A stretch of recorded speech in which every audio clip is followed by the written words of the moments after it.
Let's keep asking some serious questions here. Number one, can we agree that when our Creator made the heavens and the earth, that there were no flaws and that He made all things perfect? Number two, can we agree that everything that He made in the garden was perfect and He never intended or desired for anything to change for all eternity? And number three, would you agree with me that if Adam had not sinned, everything that was said to be very good would still be perfect and unchanged? Number four, would you agree with me that in the beginning all things were perfect, as we just established? Then Adam sinned, sent the world into a tailspin of constant groaning and imperfection. It says the whole world is groaning. But at some point in the future, when the Messiah comes back, He will restore all things back to the original state of perfection. And so we're going to answer these very serious questions because ultimately we all deserve that these questions to be asked and for every single one of them to be answered. If we move to Genesis chapter 2, we're going to find out that the motivation of God, the motivation of Yahweh, is everything. On the seventh day, God ended His work which He had made. He rested on the seventh day from all His work which He had made.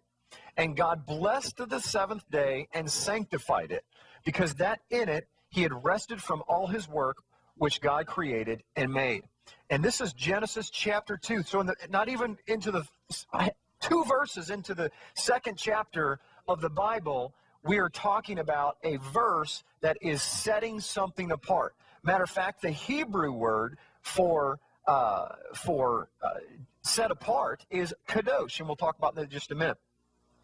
So if He set apart the seventh day in the garden when everything was said to be perfect, and it was never His intention for anything to ever change from that perfection, and the Scriptures tell us that He is going to restore all things back to the beginning. Think about this. Isn't it logical to assume that the Sabbath on the seventh day was never intended to change? It was never intended to change.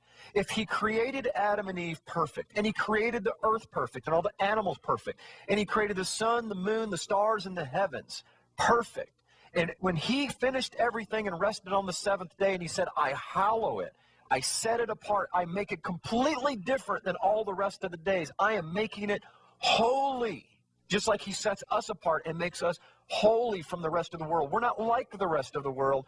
We are set apart, the same exact word that's used in Genesis 2:2.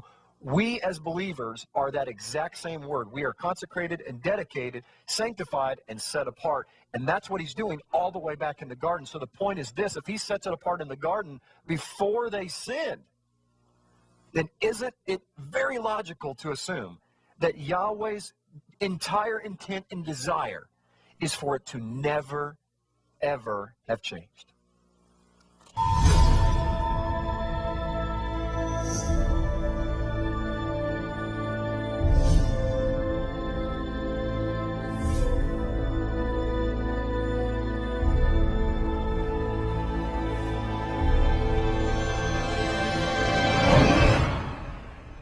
Come and join us as we travel back in time 4,000 years ago to discover exactly where the holidays of Christmas, Easter, and even Valentine's Day come from. Why do we celebrate the birth of Jesus on December 25th? Whose birthday really is on December 25th? Where did we come up with December 25th? Where did the star on top of the Christmas tree come from? Where did the Christmas tree itself come from? Where did St. Nicholas come from? Are we sure that St. Nicholas even existed?